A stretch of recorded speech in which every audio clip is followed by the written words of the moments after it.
നമസ്തേ. ജനം സ്പെഷ്യൽ ഡിബേറ്റിലേക്ക് സ്വാഗതം. ഒടുങ്ങാത്ത കാട്ടാനക്കലിയുടെ വാർത്തകളിൽ വിറങ്ങലിച്ചു നിൽക്കുകയാണ് ഇന്നലെ രാത്രി മുതൽ കേരളം. മാനന്തവാടിയിൽ രാധ എന്ന വീട്ടമ്മയെ കടുവ കൊന്നു തിന്നതിന്റെ ഞെട്ടൽ വിട്ടുമാറും മുൻപേയാണ് കാട്ടാനക്കലിയുടെ വാർത്തകൾ കൂടി പുറത്തുവരുന്നത്. 24 മണിക്കൂറിനിടെ പൊലിഞ്ഞത് 2 ജീവനുകൾ. വയനാട്ടിൽ കൊല്ലപ്പെട്ടത് നൂൽപ്പുഴ സ്വദേശി മാനു. ഇടുക്കിയിൽ കൊല്ലപ്പെട്ടത് സോഫിയ എന്ന വീട്ടമ്മ. 6 ദിവസം മുൻപ് പാലോട് വനത്തിൽ കാണാതായ ബാബു കൊല്ലപ്പെട്ടതും കാട്ടാന ചവിട്ടിയതിനെ തുടർന്ന്. വന്യമൃഗ ആക്രമണങ്ങളിൽ വിറങ്ങലിച്ചു നിൽക്കുമ്പോഴും പരിഹാരത്തിനായി ഒരു നടപടിയും സർക്കാരിൻ്റെ ഭാഗത്തു നിന്നും ഉണ്ടാകുന്നില്ല. മലയോര ജനതയ്ക്ക് നീതി വേണ്ടേ? സ്പെഷ്യൽ ഡിബേറ്റ് ഈ വിഷയം പരിശോധിക്കുമ്പോൾ അതിഥികളായി ചേരുന്നത് BJP പ്രതിനിധി അഡ്വക്കേറ്റ് S. ജയസൂര്യൻ, ഇടത് പ്രതിനിധി advocate PM Suresh Babu, retired chief forest veterinary officer doctor Eswaran എന്നിവരാണ്. ആദ്യം അഡ്വക്കേറ്റ് PM സുരേഷ് ബാബുവിലേക്കാണ്. അഡ്വക്കേറ്റ് PM സുരേഷ് ബാബു, ഇന്ന് വളരെയധികം മുഴങ്ങിക്കേട്ട ഒരു ശബ്ദം എന്ന് പറയുന്നത് ഞങ്ങൾക്ക് വേണ്ടത് നഷ്ടപരിഹാരമല്ല. ഓരോ മരണങ്ങൾ ഉണ്ടാകുമ്പോഴും വലിയ രീതിയിൽ നഷ്ടപരിഹാരമൊക്കെ പ്രഖ്യാപിക്കപ്പെടുന്നു. പക്ഷേ നഷ്ടപരിഹാരത്തിനപ്പുറം ഞങ്ങൾക്ക് ജീവനാണ് വലുത്, ഞങ്ങൾക്ക് ഈ മണ്ണിൽ ജീവിക്കണമെന്ന് മലയോര ജനത ഉറക്കെ പറയുകയാണ്.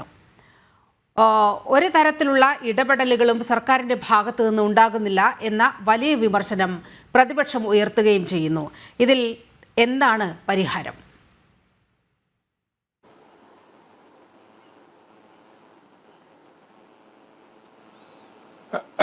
നാട്ടുകാരുടെ ഒരു ആവശ്യത്തെക്കുറിച്ചുള്ള ഒരു പ്രതികരണം ചോദിച്ചാൽ ഞാൻ നാട്ടുകാരുടെ ആവശ്യമാണ് ന്യായയുക്തം അല്ലെങ്കിൽ നീതിപൂർവം എന്നുള്ളത് പറയാൻ ഒരു മടിയുമില്ലാത്തൊരു പൊതുപ്രവർത്തകനാണ്. പണം കൊണ്ട് ജീവൻ തുല്യപ്പെടുത്തുക എന്നത് അസാധ്യമായിട്ടുള്ളൊരു കാര്യമാണ്. അതുകൊണ്ട് ജീവൻ സംരക്ഷിക്കപ്പെടണം. ജീവൻ സംരക്ഷിക്കപ്പെടുന്നതിന് ഒരു സമാശ്വാസം എന്ന നിലയിൽ മാത്രമേ എന്തെങ്കിലും നഷ്ടപരിഹാരം കൊടുക്കുന്നതിനെ ഏത് പൊതുസമൂഹവും വിലയിരുത്തുകയുള്ളൂ. മറ്റല്ലാതെ നമ്മൾ കടയിൽ പോയി 1 കിലോ സാധനം വാങ്ങി അതിൻ്റെ വില കൊടുക്കുന്നു എന്നത് തുല്യമായ ഒരു സമീപനത്തിലല്ല ഗവൺമെൻറ് ഈ നഷ്ടപരിഹാരം പ്രഖ്യാപിക്കുന്നത്. അവർക്ക് അവരുടെ കുടുംബത്തിൻ്റെ നാഥനോ നാഥയോ ആയിട്ടുള്ളവർ നഷ്ടപ്പെട്ടു പോയി. ആ നഷ്ടപ്പെട്ടു പോയ ആളെ കൊണ്ട് കഴിഞ്ഞുകൂടുന്നൊരു കുടുംബത്തിന് ഇനി വഴിയാധാരമായി പോകാതിരിക്കാൻ അവരെ എങ്ങനെയെങ്കിലും പുനരധിവസിപ്പിക്കുക എന്ന സതുദ്ദേശപരമായ സമീപനത്തിൻ്റെ ഭാഗമായിട്ട് മാത്രമേ ഈ നഷ്ടപരിഹാരത്തെ നമുക്ക് വിലയിരുത്തേണ്ടതുള്ളൂ. അങ്ങനെ മാത്രമാണ് അതിനെ കാണുന്നത്. ഒരു സർക്കാരിൻ്റെ ഒരു ഭരണത്തിലിരിക്കുന്ന ഭരണകൂടത്തിൻ്റെ ഉത്തരവാദിത്വത്തിൻ്റെ ഭാഗമായി ചെയ്യുന്ന ഒരു കാര്യം എന്നതിനെ വിലയിരുത്തിയാൽ മതി. പക്ഷേ രണ്ടാമത്തെ കാര്യം താങ്കൾ അങ്ങ് രണ്ടാമതായിട്ട് പറഞ്ഞിരിക്കുന്നത് ഇതിനെതിരായി ഒന്നും സർക്കാരിൻ്റെ ഭാഗത്ത് നിന്ന് ചെയ്യുന്നില്ല എന്ന് ഒരു പൊതുവായ ഒരു കമൻറ്റ് ഉണ്ടാകുന്നത് ഖേദകരമാണ്.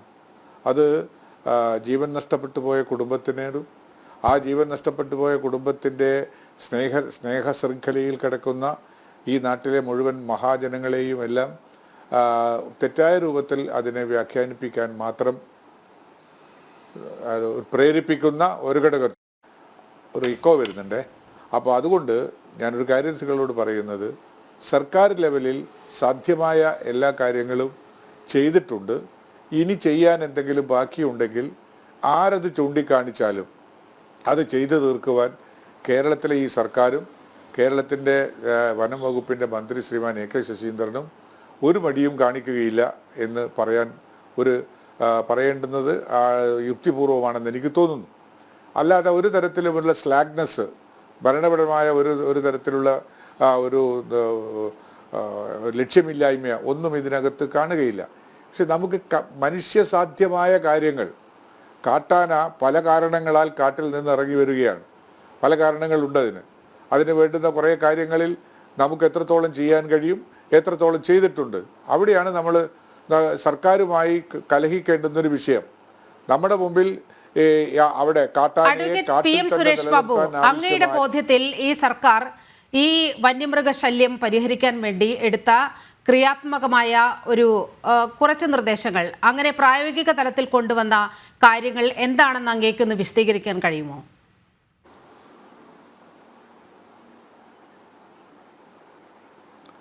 അത് അത് എന്തൊക്കെയാണെന്ന് പറഞ്ഞാൽ, ഒന്ന് അവിടെ ഫെൻസിങ് ഉണ്ടാക്കുക എന്നുള്ളതാണ്. ഫെൻസിങ്, കാട്ടാനയുടെ വരവിനെ തടയാൻ പറ്റുന്ന ഫെൻസിങ്. പക്ഷേ ഇപ്പോഴും അത് ഗവൺമെൻറ്റുമായി ബന്ധപ്പെട്ടു.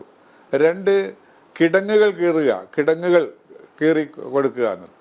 ഈ പറയുന്ന 100-600 കിലോമീറ്റർ നീളത്തിൽ മുഴുവൻ കാട്ടാന എവിടെയൊക്കെ ഉണ്ട് എന്നുള്ളതിനെക്കുറിച്ച് നമുക്ക് പെട്ടെന്നൊന്നും സങ്കല്പിക്കാൻ കഴിയില്ല. ഒരു പക്ഷേ ആർട്ടിഫിഷ്യൽ ഇൻ്റലിജൻസ് ഉപയോഗിച്ചുകൊണ്ട് ചിലപ്പോൾ വനം വകുപ്പ് ഉദ്യോഗസ്ഥന്മാർക്കൊക്കെ കണ്ടുപിടിക്കാൻ കഴിയുമായിരുന്നു. പക്ഷേ അവർക്ക് അവിടെ ആവശ്യമുള്ള, കാട്ടിൽ സ്വൈരജീവിതത്തിന് ആവശ്യമുള്ള 2-3 ഫാക്ടേഴ്സ് ഉള്ളത്. ഒന്ന്, അവർക്ക് വെള്ളം വേണം. ഒന്ന്, അവർക്ക് ഭക്ഷണം വേണം.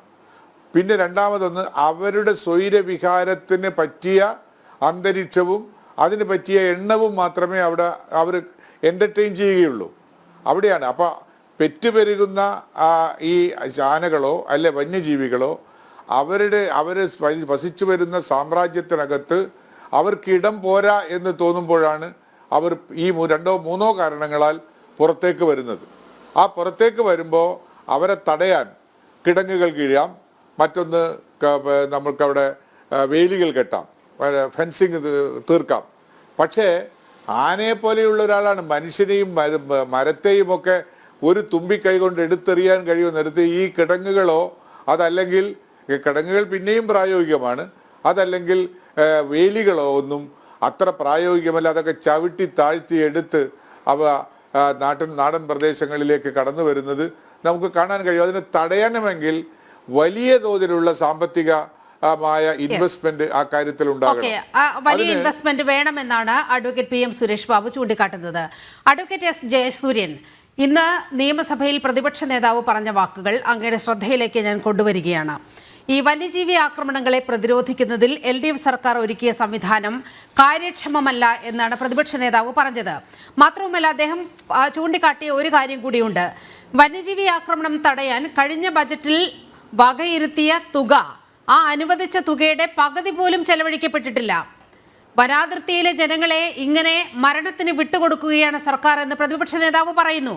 പ്രതിപക്ഷ നേതാവ് കണക്കുകൾ ഉദ്ധരിച്ചുകൊണ്ടാണ് നിയമസഭയിൽ സംസാരിക്കുന്നത്. ഏറ്റവും സിമ്പിളായി പറഞ്ഞാൽ, ഈ വന്യജീവി പ്രതിരോധത്തിന് വേണ്ടി ബജറ്റിൽ ബാക്കി വെച്ച തുക പോലും, അതിൻ്റെ പകുതി പോലും ചെലവഴിക്കപ്പെട്ടിട്ടില്ല എന്ന് പറയുമ്പോൾ എത്ര ഗൗരവതരമായാണ് ഈ വിഷയം സർക്കാർ പരിഗണിക്കുന്നത് എന്നത് വേണ്ടേ ആദ്യം നമ്മളൊന്ന് പരിശോധിച്ചു പോകാൻ?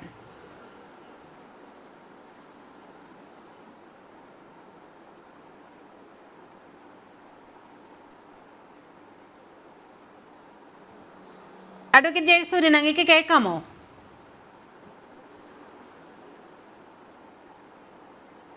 ഓക്കെ, ഞാൻ അഡ്വക്കേറ്റ് ജയസൂര്യനിലേക്ക് വരാം. ചില സാങ്കേതിക പ്രശ്നങ്ങളുണ്ട്. ഇപ്പോൾ ഡോക്ടർ ഈശ്വരനിലേക്ക് പോകുകയാണ്. ഡോക്ടർ ഈശ്വരൻ, താങ്കൾ റിട്ടയർഡ് ചീഫ് ഫോറസ്റ്റ് വെറ്ററിനറി ഓഫീസറാണ്. ഈ 2024-25 ഒരു കണക്ക് മാത്രം എടുത്തു നോക്കുകയാണെങ്കിൽ ഇതുവരെ വന്യജീവി ആക്രമണത്തിൽ കൊല്ലപ്പെട്ടിട്ടുള്ളത് 57 പേരാണ്. ഇതിൽ ഏറ്റവും കൂടുതൽ പേർ കൊല്ലപ്പെട്ടത് കാട്ടാനയുടെ ആക്രമണത്തിലാണ്. ഇന്ന് തന്നെ നോക്കൂ, ഇന്നലെ 24 മണിക്കൂറിനുള്ളിൽ 2 പേർ കാട്ടാനക്കലിയിൽ അവരുടെ ജീവൻ പിടഞ്ഞ് നിസ്സഹായരായി മരിക്കേണ്ടി വന്നൊരു അവസ്ഥയുണ്ടാവുകയാണ്. 4 ദിവസം മുമ്പ് കാട്ടിൽ കാണാതായ ഒരാളെ ഇന്ന് കണ്ടെത്തിയിരിക്കുകയാണ്. അയാളെ കാട്ടാന ചവിട്ടിക്കൊന്ന നിലയിൽ പാലോട് വനത്തിൽ നിന്നും കണ്ടെത്തുകയാണ്. ഇങ്ങനെ ഇതിനൊരു അറുതി വേണ്ടേ? എന്താണ് ഇതിനൊരു പരിഹാരം?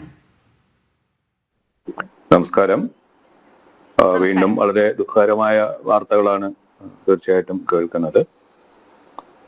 പരിഹാരത്തെ പറ്റി വളരെ കാലമായിട്ട്, അല്ലെങ്കിൽ അടുത്തിടെ വളരെ കൂടുതലായിട്ട് നമ്മൾ ചർച്ച ചെയ്യുന്നുണ്ടെങ്കിലും ഫലപ്രദമായിട്ട് ഒന്നിലേക്കും എത്തുന്നില്ല എന്നുള്ളത് സത്യം തന്നെയാണ്. കാരണം ഇത് നേരത്തെ ഇവിടെ സൂചിപ്പിച്ചതുപോലെ ഇതൊരു വളരെ കോംപ്ലക്സ് ആയിട്ടുള്ള, അല്ലെങ്കിൽ ഒരുപാട് ഘടകങ്ങളാൽ നിയന്ത്രിക്കപ്പെട്ടിരിക്കുന്ന ഒരു കാര്യമാണിത്. അപ്പൊ അതുകൊണ്ട് തന്നെയാണ് ഒരു ഷോർട്ട് ടേം റിലീഫ് എന്നുള്ള രീതിയിൽ ഇതിലേക്ക് കാര്യങ്ങൾ അത്ര എളുപ്പമല്ല. കിടങ്ങ് ഒഴിക്കുന്നതായാലും ഫെൻസിങ് ആയാലും ഒക്കെ തന്നെ അതിൻ്റെതായ ഒരുപാട് പരിമിതികൾ നമുക്കുണ്ട്. പക്ഷെ ഈ സംഭവങ്ങളൊക്കെ തന്നെ കുറച്ചുകൂടി ഒന്ന് വിശദമായിട്ട് പഠിച്ച് അനലൈസ് ചെയ്യുകയാണെങ്കിൽ ഇതിലേക്ക് നയിച്ച മറ്റ് പല ഘടകങ്ങൾ കൂടി, ഈ മൃഗങ്ങളെ പ്രകോപിതരാക്കുകയോ അല്ലെങ്കിൽ അവരുടെ മുമ്പിൽ ചെന്ന് ആൾക്കാർ പെടുകയോ ചെയ്ത അതിനൊരു പല കാരണങ്ങളും ഉണ്ടാവില്ല. അപ്പൊ അതുകൂടി ഒന്ന് പഠിച്ച് അതുകൂടി ഒന്ന് കണ്ടുകൊണ്ടുള്ള ഒരു പരിഹാര മാർഗം കൂടി നമ്മൾ ചർച്ച ചെയ്യേണ്ടിയിരിക്കുന്നു. ഇപ്പൊ ഈ രണ്ട് സംഭവങ്ങളും ഞാൻ മനസ്സിലാക്കിയെടുത്തോളം കുറച്ച് ഇരുട്ടുള്ള സമയത്ത്, സന്ധ്യ സമയത്ത് അല്ലെങ്കിൽ ആ രീതിയിൽ ഇരുട്ടുള്ള സമയത്താണ് സംഭവിച്ചിരിക്കുന്നത്. തീർച്ചയായിട്ടും മൃഗങ്ങൾക്ക് ഇപ്പൊ ആനയെ സംബന്ധിച്ചിടത്തോളം കാഴ്ച പരിമിതമാണ്, ശബ്ദമാണ് അത് പ്രധാനമായിട്ടും റിലേ ചെയ്യുന്നത്. മനുഷ്യനാണെങ്കിലും നമുക്കൊരു പരിധി കൂടുതൽ കാണാൻ കഴിയില്ല. അപ്പൊ ഒരുപക്ഷെ വളരെ അവിചാരിതമായിട്ട് അല്ലെങ്കിൽ അബദ്ധവശാൽ ഇതിന്റെ മുമ്പ് പോയി പെട്ടിട്ടുണ്ടാവാം. അതും ഇതിനകത്തൊരു കാരണമാണ്. അപ്പൊ അത്തരത്തിലുള്ള കാര്യങ്ങൾ കൂടി ഇതിന്റെ ഒരു മിറ്റിഗേഷന്റെ ഭാഗമായിട്ട് നമ്മുടെ പ്രവർത്തികളുടെ ഒരു സമയക്രമം കൂടി ഒന്ന് പരിഗണിക്കേണ്ടി വരും. മാത്രമല്ല ഈ ചൂട് പ്രമാദീതമായിട്ട് ദിവസവും കൂടി വരികയാണ്. അപ്പൊ അതുകൊണ്ട് തന്നെ ആനകള് അല്ലെങ്കിൽ മറ്റു മൃഗങ്ങള് വെള്ളത്തിന്റെ ആവശ്യത്തിനും ഒരുപക്ഷെ പല സ്ഥലങ്ങളിലും ഈ ഇല പൊഴിയുന്ന കാടുകളിലൊക്കെ ഇപ്പൊ ചൂട് ക്രമാതീതമായിട്ട് കൂടിയിട്ടുണ്ട്. അതേസമയം പുറത്ത് ധാരാളമായിട്ട് എന്താ പറയുക വെള്ളം നനച്ചൊക്കെ കൃഷി ചെയ്യുന്നിടത്ത് ചൂട് കുറവാകും. അപ്പൊ അതുമൊക്കെ തന്നെ ഇതിനെ പുറത്തേക്ക് വരാൻ ആകർഷിക്കുന്ന ഘടകങ്ങളാണ്. മാത്രമല്ല പുറത്ത് കാടിനുള്ളിനേക്കാൾ നല്ല ഭക്ഷണമാണ് പുറത്തുള്ളത്. നട്ടുവളർത്തുന്ന ചെടികളൊക്കെ തന്നെ കാടിലുള്ള ഭക്ഷണത്തെക്കാൾ കൂടുതൽ പോഷകാംശം ഉള്ളതാണ്. അതും മൃഗങ്ങളെ ആകർഷിക്കുന്ന ഒന്നാണെന്ന് പറയുന്നത്. മറ്റൊന്ന് ഇപ്പൊ ഈ പെരുവന്താനം ഭാഗത്തൊക്കെ ഇത് വായിക്കുമ്പോൾ അവിടെ ഒരുതരം അബാൻഡൻ ചെയ്ത ഒരു എസ്റ്റേറ്റ് പോലുള്ള പ്രദേശത്താണ് ഇത് സംഭവിച്ചിരിക്കുന്നത്. അപ്പൊ അവിടെ കാട് പിടിച്ചു കിടക്കുന്ന ഒരു പ്രദേശം മൃഗങ്ങളെ സംബന്ധിച്ചിടത്തോളം കാടും നാടും തമ്മിലുള്ള ഒരു വേർതിരിവെന്ന് പറയുന്നത് അവിടുത്തെ ഭൂപ്രകൃതിയല്ല, അവിടുത്തെ ചെടികളുടെ അല്ലെങ്കിൽ വെജിറ്റേഷന്റെ ഒരു രീതിയും കൂടെയാണ്. ഇപ്പൊ കാട് പിടിച്ചു കിടക്കുന്ന പ്രദേശം മൃഗങ്ങളെ സംബന്ധിച്ചിടത്തോളം കാട് തന്നെയാണ്. അപ്പൊ അതും ഈ അടിക്കാടുകൾ വെട്ടി നമ്മുടെ കൃഷിസ്ഥലം തുറസായിട്ടിടുക, മൃഗങ്ങൾക്ക് ഒളിച്ചിരിക്കാൻ കഴിയാതിരിക്കുക, ഉണ്ടെങ്കിൽ തന്നെ പരസ്പരം കാണാനുള്ള ഒരു സാഹചര്യം കുറച്ചുകൂടി മെച്ചപ്പെടുത്തുക, ഇതൊക്കെ ഇതിന്റെ മിറ്റിഗേഷന്റെ ഭാഗമായിട്ട് ചെയ്യേണ്ട കാര്യമാണ്. ഇതുവരെ ചർച്ച ചെയ്യപ്പെട്ടിട്ടുണ്ട്, അത്തരം ചില തീരുമാനങ്ങൾ ഉള്ളതായിട്ടും ഞാൻ കണ്ടിരുന്നു പത്രത്തിൽ. പക്ഷേ ഇതൊന്നും സമയബന്ധിതമായിട്ട് അല്ലെങ്കിൽ ഒരു യുദ്ധകാലാടിസ്ഥാനത്തിൽ നടപ്പാക്കിയാൽ മാത്രമേ ഇത് പ്രയോജനം ഉണ്ടാവുള്ളൂ. അതായത് യുദ്ധകാലാടിസ്ഥാനത്തിൽ ചില നടപടികൾ എടുക്കേണ്ടതുണ്ട്. അതിൽ ചില വീഴ്ചകൾ വരുന്നു എന്നതാണ് ചൂണ്ടിക്കാട്ടേണ്ടത് ഈ ഘട്ടത്തിൽ എന്ന് തോന്നുന്നു. അഡ്വക്കേറ്റ് ജയസൂര്യൻ, ഇന്ന് സർക്കാരിനെ വിമർശിച്ചുകൊണ്ട് ഏറ്റവും അധികം രംഗത്തെത്തിയത് ഓർത്തഡോക്സ് സഭാധ്യക്ഷനാണ്. അദ്ദേഹം പറയുന്നത് മെസേലിയോസ് മാർത്തോമ്മ മാത്യൂസ് തൃതീയൻ കാതോലിക്ക ബാവയാണ് ഈ വലിയ വിമർശനവുമായി മുന്നോട്ട് വരുന്നത്. അതായത് ഒരാൾ മരിക്കുന്നു, ആ നഷ്ടപരിഹാരം കൊടുത്താൽ ഈ പ്രശ്നം തീരുമെന്നതാണ് സർക്കാരിൻ്റെ കാഴ്ചപ്പാട്. ഞങ്ങൾക്ക് വേണ്ടത് നഷ്ടപരിഹാരമില്ല, ഞങ്ങൾക്ക് അവിടെ സ്വൈര്യമായി ജീവിക്കാനുള്ള ഒരു അവസരം ഒരുക്കണമെന്നാണ് സർക്കാരിനോടുള്ള ആവശ്യമായി ഓർത്തഡോക്സ് സഭാ അധ്യക്ഷൻ ഉൾപ്പെടെ പറയുന്നത്. ഈ മലയോര ജനതയുടെ ഈ എത്രയോ വിലപ്പെട്ട ജീവനുകളാണ് ഇങ്ങനെ പൊലിഞ്ഞു പോകുന്നത്. ഈ വർഷം തന്നെ ഈ 2024-25 വർഷത്തെ കണക്കെടുത്ത് നോക്കിയാൽ കാട്ടാനയുൾപ്പെടെ ഉള്ള ആക്രമണത്തിൽ കൊല്ലപ്പെട്ടത് 57 മനുഷ്യരാണ്, സാധാരണക്കാരാണ് കൊല്ലപ്പെടുന്നത് അധികവും. ഇതിനൊരു പരിഹാരം ഉണ്ടാകേണ്ടത് എന്താണ്? വളരെ പെട്ടെന്ന് നമുക്ക് ചെയ്യാൻ കഴിയുന്ന കാര്യങ്ങൾ ഈ സർക്കാർ ഏത് വിധത്തിലാണ് ഈ പ്രശ്നത്തെ സമീപിക്കുന്നത്? ഈ വിഷയത്തെ നമ്മൾ സമീപിക്കേണ്ടത് വളരെയേറെ ഗൗരവത്തോടു കൂടിയാണ്. അതിനെ സംബന്ധിച്ചിടത്തോളം കൃത്യമായിട്ടുള്ള മാർഗനിർദ്ദേശങ്ങൾ ഉണ്ട്. നമ്മൾ ഓർക്കേണ്ട ഒരു കാര്യം, കേരളത്തിൽ മാത്രമല്ല വനവും വന്യജീവികളും ഉള്ളത്. നമ്മളോട് ചേർന്ന് കിടക്കുന്ന തമിഴ്നാട്ടിലും കർണാടകത്തിലും ഇന്ത്യയിലെ എല്ലാ പ്രദേശങ്ങളിലും വനങ്ങളുണ്ട്, വന്യജീവികളുണ്ട്. അതിനോടൊക്കെ അടുത്ത് മനുഷ്യവാസ കേന്ദ്രങ്ങളുമുണ്ട്. എന്നാൽ കേരളത്തിൽ മാത്രം ഇത്ര വലിയ തോതിൽ ഈ ദുരന്തം ആവർത്തിക്കുന്നത് എന്തുകൊണ്ട് എന്ന് അന്വേഷിക്കുമ്പോൾ വന്യജീവി പരിപാലനം എന്നുള്ള ആ വിഷയം നമ്മുടെ സർക്കാർ എത്രമാത്രം ഗൗരവത്തോടു കൂടിയാണ് എടുക്കുന്നത് എന്നുള്ളത് നിരീക്ഷിക്കേണ്ടി വരും. എല്ലാ വർഷവും 48 കോടി രൂപ വീതം കേന്ദ്ര ഗവൺമെന്റ് സംസ്ഥാന ഗവൺമെന്റിലേക്ക് വന്യജീവി സംരക്ഷണത്തിന് വേണ്ടിയും വനസംരക്ഷണത്തിന് വേണ്ടിയും നൽകുന്നുണ്ട്. പക്ഷേ അതിൽ എത്ര രൂപയാണ് ചിലവഴിക്കുന്നത് എന്ന് അന്വേഷിക്കുമ്പോഴാണ് ഞെട്ടിക്കുന്ന കണക്കുകൾ പുറത്തു വരുന്നത്. 48 കോടി രൂപ കഴിഞ്ഞ വർഷം കേന്ദ്ര ഗവൺമെന്റ് സംസ്ഥാനത്തിന് നൽകിയിട്ട് 2 ജീപ്പുകൾ മാത്രമാണ് വാങ്ങിച്ചിട്ടുള്ളത്. എന്തിനാണ് ഈ പണം തരുന്നത്? ഈ പണം തരുന്നത് പല കാര്യങ്ങൾക്ക് വേണ്ടിയാണ്. വന്യജീവികൾക്ക് വനത്തിനുള്ളിൽ മതിയായ വെള്ളവും ഭക്ഷണവും ആവാസ സംവിധാനവും ഒരുക്കി കൊടുക്കുക, ഇതാണ് ഒന്നാമത്തെ കർത്തവ്യം. അത് രണ്ടാമത്തെ കർത്തവ്യമാണ് ഇലക്ട്രിക് ഫെൻസിങ്ങുകൾ, കിടങ്ങുകൾ, അതുപോലെ അപകടകരമായ ജീവികളെ സംബന്ധിച്ചുള്ള ഇലക്ട്രോണിക് ചിപ്പുകൾ ഘടിപ്പിക്കുക, ക്യാമറകൾ, ദൂരദർശിനികൾ, പെട്രോളിംഗ്, ഇങ്ങനെ 6 കാര്യങ്ങളാണ് വന്യജീവികളിൽ നിന്നും മനുഷ്യനെ സംരക്ഷിക്കുവാൻ വേണ്ടി ഗവൺമെന്റ് ഉദ്ദേശിക്കുന്നത്. അതിനുവേണ്ടിയാണ് 48 കോടി രൂപ വീതം എല്ലാ വർഷവും കേന്ദ്ര ഗവൺമെന്റ് സംസ്ഥാനത്തെ ഏൽപ്പിക്കുന്നത്. മാത്രമല്ല സംസ്ഥാന ഗവൺമെന്റിനും ഇതിനൊരു ഫണ്ട് ഉണ്ടാവേണ്ടതും ബജറ്റ് വിഹിതം ഉണ്ടാവേണ്ടതും ആവശ്യമാണ്. കാരണം വനം വന്യജീവി വകുപ്പ് സംസ്ഥാനത്തുമുണ്ട്, കേന്ദ്രത്തിലുമുണ്ട്. എന്നാൽ 5 വർഷക്കാലം നമുക്ക് നൽകിക്കൊണ്ടിരിക്കുന്ന 48 കോടി രൂപ കൃത്യമായി ചെലവഴിച്ചാൽ 5 വർഷം കഴിയുമ്പോൾ 600 കോടി രൂപ അതിന്റെ വിപുലീകരണമായിട്ടുള്ള പ്രോജക്റ്റുകൾക്ക് വേണ്ടിയും കേന്ദ്ര ഗവൺമെന്റ് തരാൻ തയ്യാറാണ്. പക്ഷേ തരുന്ന പണമൊന്നും കൃത്യമായി വിനിയോഗിച്ച് വേണ്ട രീതിയിൽ പ്രതിരോധിക്കുന്നില്ല. അതിന്റെ കണക്കുകളും യൂട്ടിലൈസേഷൻ സർട്ടിഫിക്കറ്റുകളും കേന്ദ്രത്തിലേക്ക് തിരിച്ചു കൊടുക്കുന്നില്ല എന്നുള്ള കാരണം കൊണ്ട് മാത്രം 5-ാം വർഷം നമുക്ക് കിട്ടേണ്ട 600 കോടി രൂപയും നഷ്ടപ്പെട്ടു പോയിരിക്കുകയാണ്. അതായത് വനത്തിലുള്ള വന്യജീവികൾ പരാതി പറയുകയില്ല, സമരം ചെയ്യുകയില്ല എന്നുള്ളത് കൊണ്ട് അവർക്കുള്ള ഭക്ഷണവും വെള്ളവും മുടക്കുന്നത് അവർ ആ ഭക്ഷണവും വെള്ളവും തേടി വനത്തിൽ നിന്ന് പുറത്തേക്ക് വരാൻ കാരണമാകുന്നുണ്ട്. അതുകൊണ്ട് നഷ്ടപരിഹാരം കൊടുത്തത് കൊണ്ടും ലക്ഷങ്ങൾ കൊടുത്തത് കൊണ്ടും കാര്യമില്ല. ഇവിടെ പറയുന്ന കാര്യങ്ങളൊക്കെ വളരെ വസ്തുനിഷ്ഠമാണ്. ജീവന് നഷ്ടപരിഹാരം 10 ലക്ഷം അല്ലെങ്കിൽ 20 ലക്ഷം, സർക്കാർ ജോലി, ഇതൊന്നും പരിഹാരമല്ല. അപ്പോൾ ചെയ്യേണ്ടത് ഈ മൃഗങ്ങൾക്ക് ആദ്യമായി ഭക്ഷണവും വെള്ളവും കൊടുക്കണം. പരിസ്ഥിതി അവർക്ക് ആവശ്യമായ രീതിയിൽ വനത്തിൽ വസിക്കാനുള്ള സംവിധാനങ്ങൾ ഉണ്ടാക്കണം.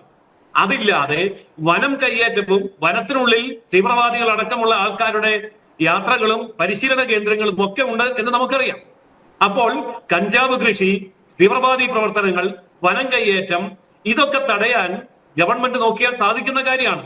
ഉദ്യോഗസ്ഥന്മാരുണ്ട്, സംവിധാനങ്ങളുണ്ട്. എന്നാൽ ഈ കാര്യങ്ങൾ എത്ര കാര്യക്ഷമമായി നടക്കുന്നു? പെട്രോളിംഗ് കൃത്യമായി നടക്കുന്നുണ്ടോ? ക്യാമറകൾ കൃത്യമായി സ്ഥാപിച്ചിട്ടുണ്ടോ? സ്ഥാപിച്ച ക്യാമറകൾ പ്രവർത്തിക്കുന്നുണ്ടോ? ദൂരദർശിനികൾ ഉപയോഗിച്ച് എല്ലാ ദിവസവും ഈ മൃഗങ്ങളുടെ നീക്കങ്ങൾ നിരീക്ഷിക്കുന്നുണ്ടോ? അപകടകരമായ മൃഗങ്ങൾക്ക് ഇലക്ട്രോണിക് ചിപ്പുകൾ ഘടിപ്പിച്ചിട്ടുണ്ടോ? ഇലക്ട്രിക് ഫെൻസിങ് എല്ലായിടത്തും ഉണ്ടോ? അവിടെ ഇലക്ട്രിസിറ്റി കൊടുക്കാനുള്ള സോളാർ സംവിധാനങ്ങൾ പ്രവർത്തിക്കുന്നുണ്ടോ? കിടങ്ങുകൾ കുഴിക്കേണ്ടിടത്ത് കുഴിച്ചിട്ടുണ്ടോ? ഈ 6 കാര്യങ്ങൾ കൃത്യമായി നിരീക്ഷിച്ചാൽ നമുക്കറിയാം ഇവിടെയൊക്കെ വലിയ മിസ്മാനേജ്മെന്റ് ആണ് നടക്കുന്നത്. ഇതൊന്നും അഡ്വക്കേറ്റ് ജയസൂര്യൻ, ബജറ്റിൽ വകയിരുത്തിയ പണം പോലും ചെലവഴിച്ചിട്ടില്ല എന്ന് പറയുമ്പോൾ ഇപ്പോൾ അങ്ങ് ചൂണ്ടിക്കാണിച്ചത് എത്രയും ഞെട്ടിപ്പിക്കുന്ന ഒരു കണക്കാണ്. 48 കോടി രൂപ അനുവദിച്ചിട്ട് 2 ജീപ്പ് മാത്രം വാങ്ങുന്നൊരവസ്ഥ. ഇന്ന് പ്രതിപക്ഷ നേതാവ് നിയമസഭയിൽ പറഞ്ഞതും അത് തന്നെയാണ്. കഴിഞ്ഞ ബജറ്റിൽ വകയിരുത്തിയ പണത്തിന്റെ പകുതി പോലും ചെലവഴിക്കുന്നില്ല. അതായത് ഈ സർക്കാരിന് ആരോടാണ് പ്രതിബദ്ധത എന്നാണ് ഇപ്പോൾ ഉയരുന്ന ചോദ്യം. അതെ, തീർച്ചയായിട്ടും വനത്തിലെ വന്യജീവികൾക്ക് വെള്ളവും ഭക്ഷണവും എത്തിക്കുക എന്നുള്ളത് വളരെ മിനിമമായ കാര്യമാണ്. ഇവിടെ ഈശ്വരൻ സാർ ചൂണ്ടിക്കാണിച്ച പോലെ ചൂട് കൂടി വരികയാണ്. നാട്ടിൽ മാത്രമല്ല, വനത്തിനുള്ളിലും ചൂട് കൂടി വരികയാണ്. അപ്പോൾ ആ ചൂട് കൂടുമ്പോൾ വന്യജീവികളെ സംബന്ധിച്ച് പ്രാണരക്ഷാർത്ഥം അവർ ഓടി വരുന്നത് നാട്ടും പുറത്തേക്കാണ്. കഴിഞ്ഞ ദിവസം നമ്മൾ കണ്ടല്ലോ, ഒരു ലോറി തടഞ്ഞു നിർത്തി തക്കാളിപ്പെട്ടി എടുത്ത് തിന്നുന്ന ആനയെ നമ്മൾ കണ്ടു. അത് ഭക്ഷണമാണ് എടുത്തത്, മനുഷ്യനെ എടുത്തില്ല. ഭാഗ്യമല്ലേ? അപ്പൊ ഭക്ഷണമില്ല. ഭക്ഷണം കൊടുക്കാനുള്ള പണം ഇവിടെ അനുവദിക്കുന്നുണ്ട്. ആ പണം മറ്റാരോ കൊണ്ടുപോയി ഭക്ഷിക്കുകയാണ്. ഇതാണ് ഇപ്പോൾ ഉയരുന്ന ചോദ്യം.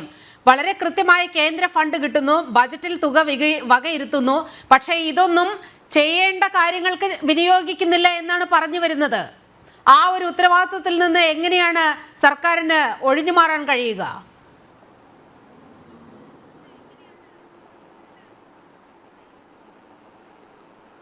അല്ല, ഈ പറഞ്ഞ കാര്യങ്ങളൊക്കെയാണ് വസ്തുതയെങ്കിൽ സർക്കാരിന് ഒഴിഞ്ഞു മാറാനൊന്നും കഴിയില്ല. പക്ഷെ ഞാനൊരു കാര്യം അങ്ങോട്ട് ചോദിക്കുക. പ്രിയപ്പെട്ട ശ്രീ ജയസൂര്യൻ പറഞ്ഞത് ആകെ ആ 48 കോടി റുപ്യയിൽ 2 ജീപ്പാണ് വാങ്ങിയതെന്ന്.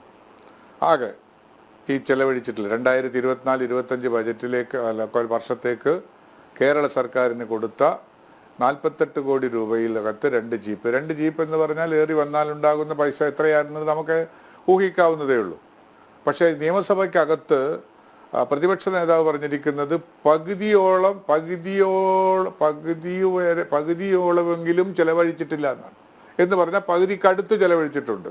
ഇപ്പം 48 കോടി രൂപയ്ക്ക് ഉള്ളെടുത്ത് ഈ ഒരു 20 കോടിയെങ്കിലും, 24 കോടിയാണ് പകുതി വരേണ്ടത്, 20 കോടിയെങ്കിലും ചെലവഴിച്ചിട്ടുണ്ടെന്ന് പ്രതിപക്ഷ നേതാവ് അവിടെ സമ്മതിക്കുന്നുണ്ട്. ഞാൻ ഈ കണക്ക് പറയേണ്ടി വരുന്നത് ഈ പൊതുവായ ഒരു കമന്റ് അങ്ങോട്ട് അടിച്ച് പൊതുജനങ്ങളെ സംശയത്തിന്റെ ദൃഷ്ടിയിൽ നിർത്തിക്കുന്ന ഒരു സ്ഥിതിയുള്ളത് കൊണ്ടാണ് ഞാൻ ഈ കണക്ക് പറയേണ്ടി വരുന്നത്. ഒരു വസ്തുത കൂടി ഞാനങ്ങ് സൂചിപ്പിക്കാം.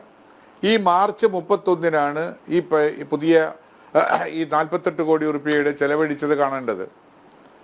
ഈ 48 കോടി ഉറുപ്പികയിൽ കൂടുതലുള്ള പ്രവൃത്തികൾ നമ്മുടെ ഫീൽഡിൽ നടന്നിട്ടുണ്ട്. പക്ഷെ അതിൻ്റെ ബില്ല് പേ ചെയ്താൽ, ചെക്ക് എഴുതി കൊടുത്താൽ മാത്രമേ ചെലവഴിച്ചതായി സർക്കാരിൻ്റെ കണക്ക് കൊണ്ട് കാണുകയുള്ളൂ. സർക്കാരിന് അങ്ങനെയേ കണക്ക് കൊടുക്കാൻ പറ്റുള്ളൂ. പണി നടന്നിട്ടില്ല എന്ന് ഒരിടത്തും പറഞ്ഞിട്ടില്ല, ചെലവഴിച്ചിട്ടില്ല. അത് തെറ്റിദ്ധരിപ്പിക്കുന്ന പ്രസ്താവനകളാണ്. അത് പ്രതിപക്ഷ നേതാവ് പറഞ്ഞതോ? എന്റെ പ്രിയ സ്നേഹി അഡ്വക്കേറ്റ് PM സുരേഷ് ബാബു, അപ്പോൾ പ്രതിപക്ഷ നേതാവ് നിയമസഭയിൽ പറഞ്ഞതോ? ബജറ്റിൽ വകയിരുത്തിയ തുകയുടെ പകുതി പോലും ചെലവഴിച്ചിട്ടില്ല എന്ന് പറയുന്നതോ? ചെലവഴിച്ചിട്ടില്ല എന്ന് പറഞ്ഞാൽ ചെലവ് എന്ന് പറയണം. അദ്ദേഹത്തിന് ചെലവ് പറയണമെങ്കിൽ സർക്കാരിന്റെ കയ്യിൽ നിന്ന് ചെക്ക് എഴുതി കരാറുകാർക്ക് പോയി ഇരിക്കണം. അങ്ങനെ ചെക്ക് എഴുതി പോയിട്ടുള്ളത് മാത്രമേ ചെലവഴിച്ചതായി സർക്കാരിന്റെ കണക്കിൽ വരികയുള്ളൂ. അതാണ് അദ്ദേഹം പറഞ്ഞത്. എന്ന് പറഞ്ഞാൽ പണി കഴിഞ്ഞിട്ട് ബില്ല് എഴുതാൻ താമസിക്കുന്നത് കൊണ്ട് അവിടെ ചെലവഴിച്ചിട്ടില്ല എന്ന് പറയുന്ന നിർവചനത്തിന്റെ യാഥാർത്ഥ്യത്തിലേക്ക് എത്തുകയില്ല. ഇതൊക്കെ തെറ്റിദ്ധരിപ്പിക്കാൻ പറയുന്ന ഒരു കാര്യങ്ങളാണ്. ഡോക്ടർ ഈശ്വരൻ, അങ്ങ് ദീർഘകാലം ഈ വകുപ്പുമായി ബന്ധപ്പെട്ട് പ്രവർത്തിച്ച് വിരമിച്ച ആളാണ്. അങ്ങയുടെ അനുഭവം എന്താണ്? ഈ മാറി മാറി വരുന്ന സർക്കാരുകൾ ഏത് തരത്തിലുള്ള ഇടപെടലാണ് ഈ മനുഷ്യജീവൻ സംരക്ഷിക്കാൻ വേണ്ടി ഈ മേഖലയിൽ നടത്തിയിട്ടുള്ളത്?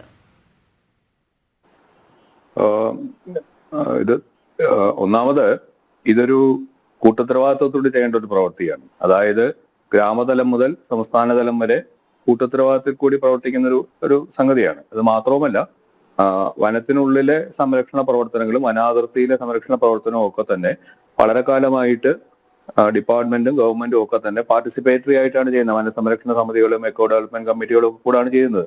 അവിടുത്തെ സാധാരണ ആൾക്കാരെ കൂടി പാർട്ടിസിപ്പേറ്റ് ചെയ്തുകൊണ്ടുള്ള ഒരു പരിപാടിയിൽ തന്നെയാണ് മുന്നോട്ട് പോകുന്നത്.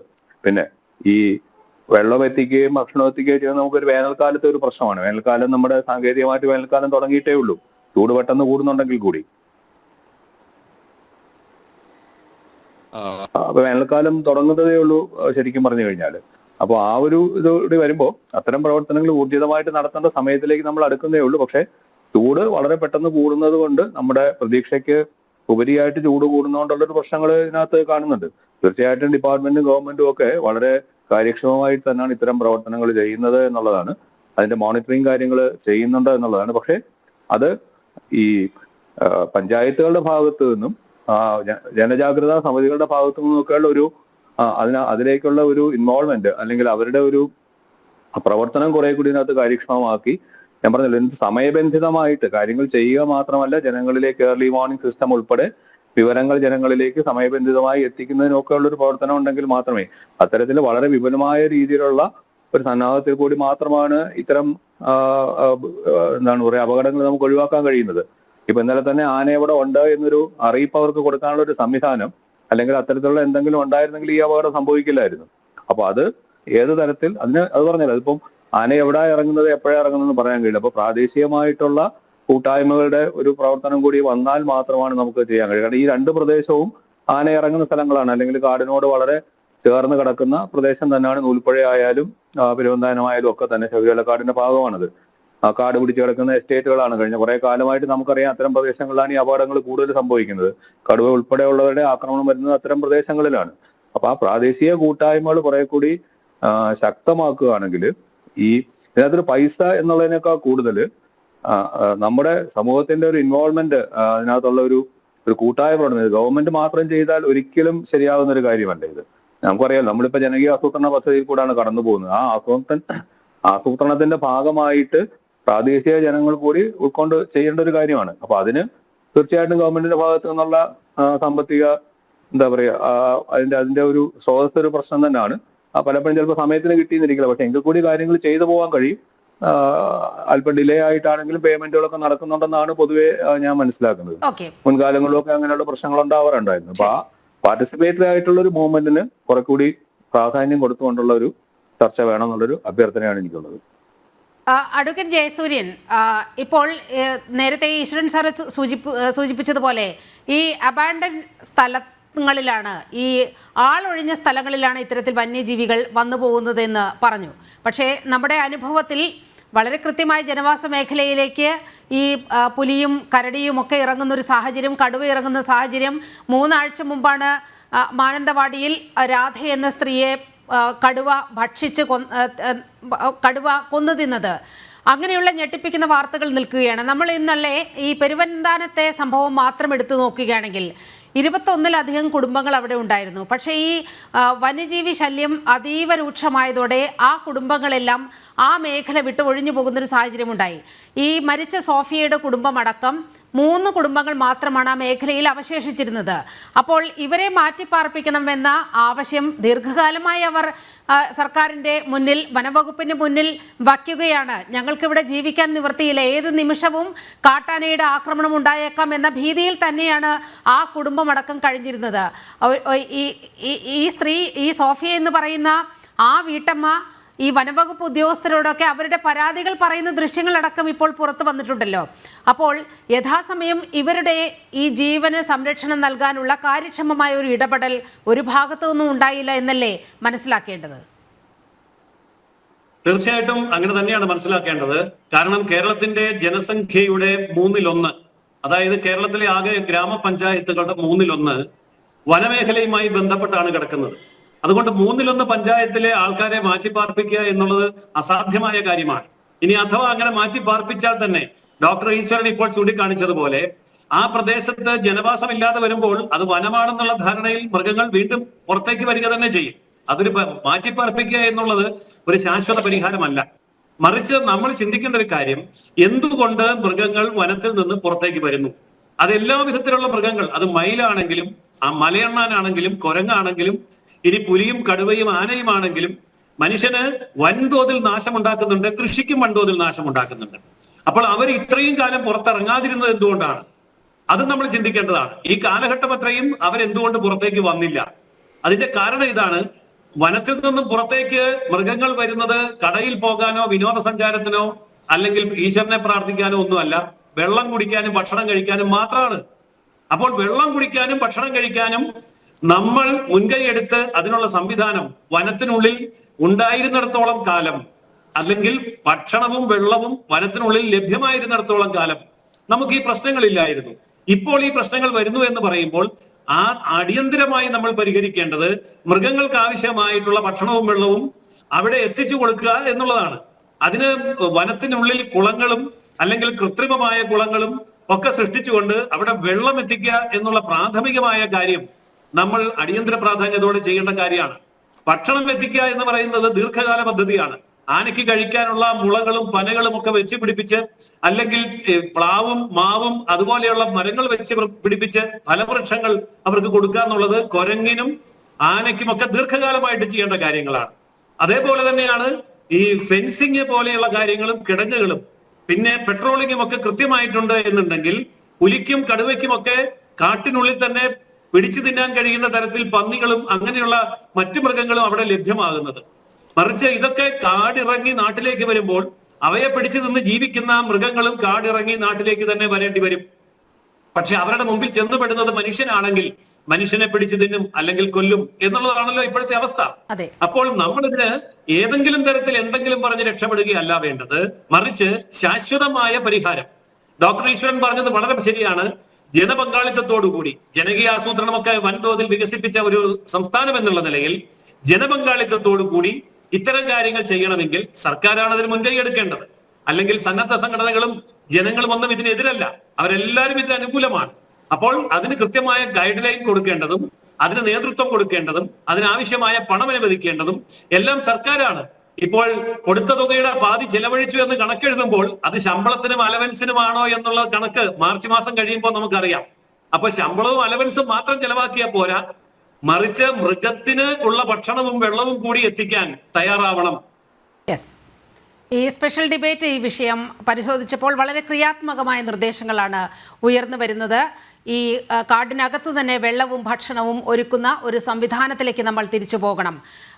പല വികസിത രാജ്യങ്ങളിലും അത്തരത്തിലുള്ള രീതിയാണ് അവലംബിക്കുന്നത്. അവിടെയും കാട്ടുമൃഗങ്ങൾ ഉണ്ട്, പക്ഷേ മനുഷ്യജീവൻ എടുക്കുന്നത് വളരെ കുറവാണ്. പക്ഷേ കേരളത്തെ സംബന്ധിച്ചിടത്തോളം 2024-25 സാമ്പത്തിക വർഷത്തിൽ മാത്രം 57 വിലപ്പെട്ട ജീവനുകൾ പൊലിഞ്ഞു എന്ന് പറയുമ്പോൾ ഈ കണക്ക് അങ്ങേയറ്റം ഞെട്ടലുളവാക്കുന്ന കാര്യമാണ്. കേരളത്തെ സംബന്ധിച്ച് അങ്ങേയറ്റം വലിയ ആശങ്കയുടെ മുൾമുനയിൽ ഈ മലയോര ജനതയെ നിർത്തുന്ന കണക്കുകളാണ്.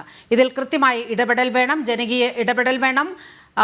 ജനകീയ ആസൂത്രണ സംവിധാനങ്ങളിലൂടെ തന്നെ വളരെ കൃത്യമായി ജനങ്ങളെ കൂടി ഉൾക്കൊള്ളിച്ചുകൊണ്ട് ഇതിന് ശാശ്വതമായ പരിഹാരം കാണാൻ സർക്കാർ മുന്നിട്ടിറങ്ങണം എന്ന ക്രിയാത്മക നിർദ്ദേശമാണ് ഈ ഡിബേറ്റിൽ പങ്കെടുത്ത എല്ലാ പ്രതിനിധികളും മുന്നോട്ട് വെച്ചത്. സ്പെഷ്യൽ ഡിബേറ്റ് ഇവിടെ പൂർണ്ണമാകുകയാണ്. അല്പസമയത്തിനകം ഇതുമായി ബന്ധപ്പെട്ട കൂടുതൽ വാർത്തകളിലേക്ക് എത്താം. ചെറിയൊരു ഇടവേള.